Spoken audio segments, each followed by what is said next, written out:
નમસ્કાર મિત્રો, આપની યુટ્યુબ ચેનલ સુખકર્તામાં સ્વાગત છે। અત્યારે ભગવાન શિવને સમર્પિત એવા શ્રાવણ માસ ચાલી રહ્યો છે, તો આપણે અત્યારે શિવજીના 12 જ્યોતિર્લિંગોની વાત આપણા ચેનલ પર કરીશું।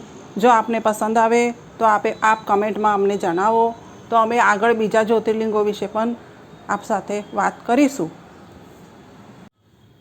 ઓમ ગંગ ગણપતે નમો નમઃ।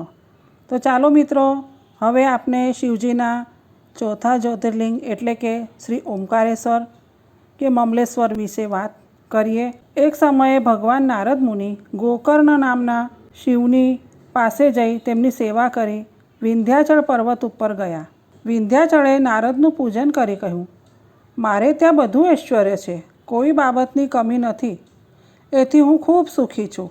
આ સાંભળી નારદે કહ્યું, ખામી તો છે, તમારી ઊંચાઈ ઓછી છે।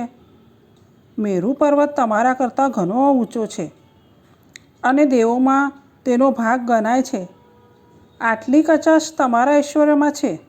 નારદનું કહેવું સાંભળીને વિંધ્યાચળ ઘણો સંતાપી ગયો અને પોતાના જીવતરનો ધિક્કાર કરવા લાગ્યો।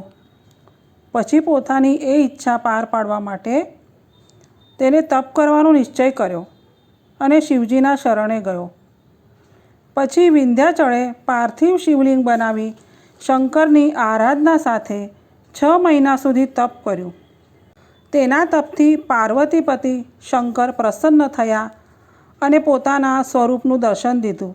જ્યારે શંકરે તેને વરદાન માંગવા કહ્યું, ત્યારે વિંધ્યાચળે માંગ્યું કે મને જે ઈચ્છા થાય તે ઈચ્છા સિદ્ધ કરનારી ઉત્તમ બુદ્ધિ મને આપો।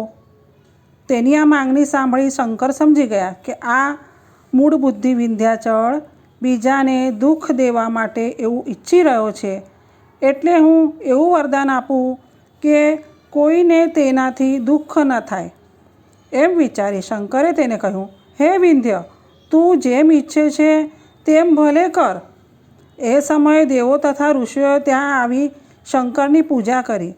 પછી પ્રાર્થના કરી કે આપ હવે આ જ સ્થળે રહો। દેવોની ઈચ્છા જાણી પ્રસન્ન થયેલા શંકરે તે જ પ્રમાણે કર્યું। ત્યાં ઓમકારનું જે લિંગ એક જ હતું તે 2 પ્રકારે બની ગયું। એક પ્રણવ ઓમકારમાં રહ્યું અને બીજું ઓમકાર નામનું સદાશિવ રૂપ થયું। આ બંને શિવલિંગો ભક્તોને ઈચ્છિત પદાર્થો આપનાર અને મોક્ષ દેનાર છે। ભાવિકોએ ઓમકારેશ્વરના દર્શન પૂજન કરી કૃતાર્થ થવું જોઈએ। તે પછી દેવો પોતપોતાના ધામમાં ગયા। વિંધ્યાચળ પણ ખૂબ હર્ષ પામ્યો। તેને વરદાનના પ્રતાપે પોતે ઈચ્છિત કાર્ય સિદ્ધ કર્યું અને સંતાપ દૂર કર્યો। શિવજીના 12 જ્યોતિર્લિંગોમાં આ ઓમકારેશ્વર જ્યોતિર્લિંગ ચોથું જ્યોતિર્લિંગ ગણાય છે। ધન્યવાદ। જો આપ સૌને અમારો વિડીયો પસંદ આવ્યો હોય તો અમને કમેન્ટ કરીને જરૂરથી જણાવજો અને અમારી ચેનલને લાઇક, શેર અને સબસ્ક્રાઈબ કરજો। અને કંઈ ભૂલ હોય એમાં તો અમને કમેન્ટમાં જરૂરથી બતાવજો।